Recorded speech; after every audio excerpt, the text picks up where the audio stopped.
Hey there! For this video I've made little tiny grasses and flowers of different kinds and colours. They are very easy to make, as I seem to say with everything, but they are really easy and they are extremely cheap to make. It probably cost me less than 10 cents to create these, and they're fast to make as well. And you can make so many varieties for all kinds of dioramas and doll houses and miniatures of all kinds. These are brilliant little things to make, so I hope you get something from this video, and I do hope you enjoy the tutorial. I'm using a blonde nylon brush for this one. I can make all the different coloured grasses with this type of brush, and I cut away at the length and amount that I want to use for a tuft of grass. And my little holder there, I put plastic sheeting down just so the glue won't stick, so I can pull it away easily when it's dried. This little thing that I made, it's just a bit of foam core board with some holes poked into it and just a couple of little feet to stand either side so it will hold my grass upright as it dries.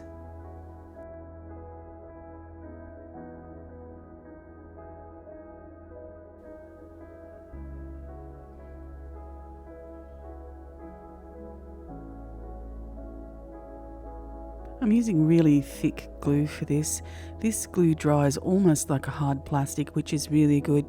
So you can hang on to the base of the tuft of grass because you need to fray it, and it's quite sort of labour intensive to the bristles, and you will pull them away if you don't use very, very good glue. So the thicker and stronger the glue, the better this will be.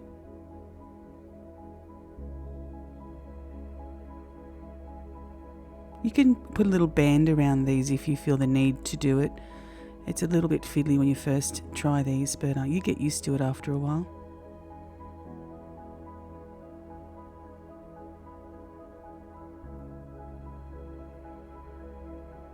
You can see already they're starting to look like grass, which is interesting, just because they're upright like that. And that glue, just pull it away and then I'll trim the excess. Though you may not need to trim it, it depends. So I insert mine into foam, so if you're standing them on a diorama or something, then you might want to leave that little bit of glue so there's something to help it stay upright.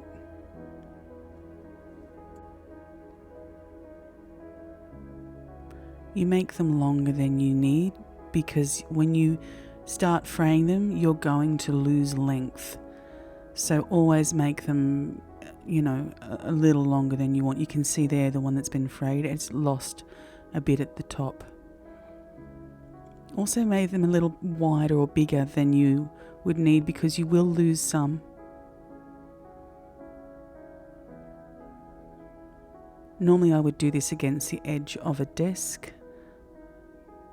So you'll just have to put it up onto something, or just do it so you can get some really good weight into it and push down really hard. Normally it would be a lot quicker than how I'm doing this, but it's because of the angle I had to use under the camera. I couldn't get any weight into it to really push very hard to get those bristles frayed and pulled away. They start fanning out on their own. The pressure that you apply with the knife stretches them a little bit, so they get a nice little fanned curve to them as you do it. And they also get nice and frayed and break away. It's like giving it a haircut. Just twist them around, be really rough with them. Use the tip of the knife so you make it like an uneven kind of haircut because you want it to be natural. And just keep working at it and fray it as much as you like. You might want a really wispy bush or a really thick one for flowers. Depends what type of grass you're making. You can split them in half and make lots of small tufts, so things like reeds. These are so versatile. Just the simple one that you begin with does all kinds of bushes and grasses.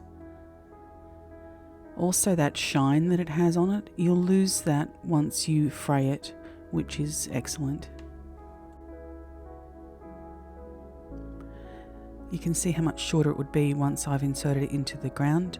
Make allowances for that as you're making them. Now the grasses are ready. Just like this, they look really good.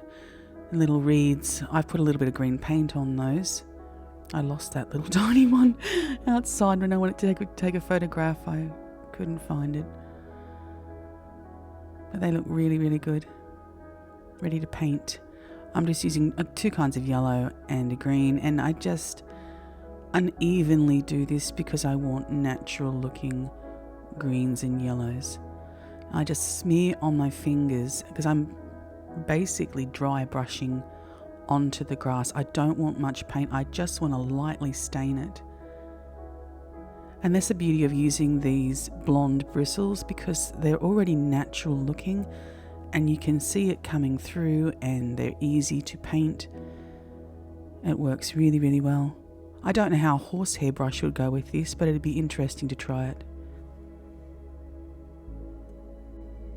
They do start to feel a little clumpy when you put the paint on, so you have to be very, very sparing with it, and use a toothpick if you need to and just manipulate the different little pieces of grass so they don't stick together if you do have that problem. The brown ones and the reddish browns, you could use these for so many types of terrain. I think they're fantastic. You make little tiny flowers. I just used some foam for these, just a car washing sponge. Rip a tiny little piece off. And then just roughly squeeze it into the foam. Don't be too careful about it. If you're rough with it and uneven with your colours, it'll look more natural. Once you've done that, you can, well, when it's thoroughly dry, just pull off tiny, tiny little bits. These are so little, they're a little awkward to do. You just make sure when you're doing this that you're not watching a comedy program or no one comes up and cracks a joke, because a simple exhale through the nose of laughter and these will blow everywhere. I have done this a lot of times, and that's when the laughter ends, when you're grovelling on the floor picking up these tiny little bits of foam. So yeah, just listen to something serious while you're making these or something. They look really lovely, though. They look so nice and real. For some flowers, I use just straight up paint. When using the paint, you can put it on 2 or 3 times depending on how big you want to make these little flowers. They're also really good for making what it looks like flower buds, and then you could put foam with it, so you have 2 different types. I like how these come out. They almost come out in like a little bell shape depending on how much paint you put on, and it would depend on how thick your paint is as well. But you could do these in multicolours, and it's just endless the amounts of different flowers and things you can do. This is the most basic.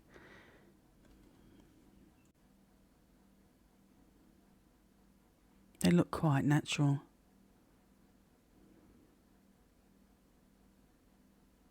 It's actually really hard to see the tips of the bristles.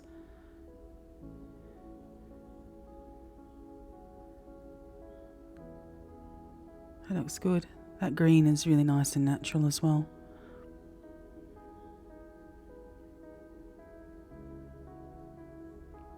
With the foam, I made some little wildflowers.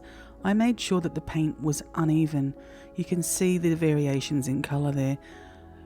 It really aids the realism when you make things uneven when it comes to colouring plants. And just dip it into that super thick glue. You could do the same with a paint if you wanted lots and lots of flowers. And then just kind of lightly try and pick them up.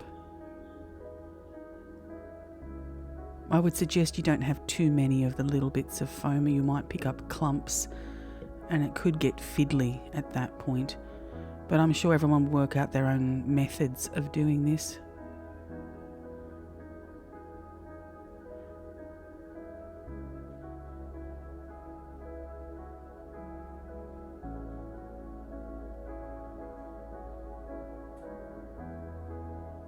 They look really good when they're done. I'm impressed with these, at how basic they are, yet how realistic they are for something as basic as this.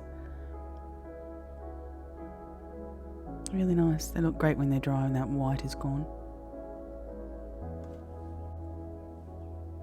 And that's all of them done. Really, really quick to make. And they look so lovely. I hope you enjoyed this tutorial, and I'll see you next time.